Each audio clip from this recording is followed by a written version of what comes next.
مريض قصور أو خمول الغدة الدرقية أو الهايبوثايروديزم بيحتار إمتى ياخد دواء الغدة في رمضان. عايز تعرف تاخده إمتى؟ كمل معايا لنهاية الفيديو. أنا ساندي العسال وده ABC تغذية.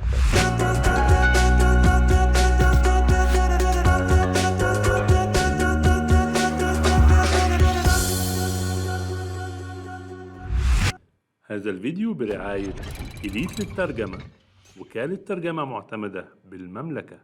أقراص البديل الهرموني للغدة الدرقية أو الثايروكسين لازم يتاخد بعيد عن الأكل وعن مشروبات الكافيين، فالمفروض تاخدها قبل الفطار وتروح تصلي، وبعدين تنتظر نص ساعة، وبعد كده ممكن تبدأ إفطارك.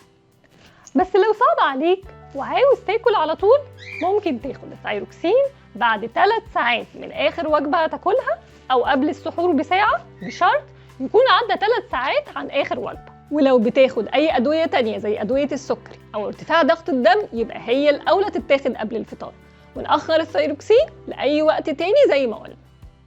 لو استفدت من الفيديو بليز لايك وشير للفيديو، ولو عندكم أي أسئلة اكتبولي في التعليقات.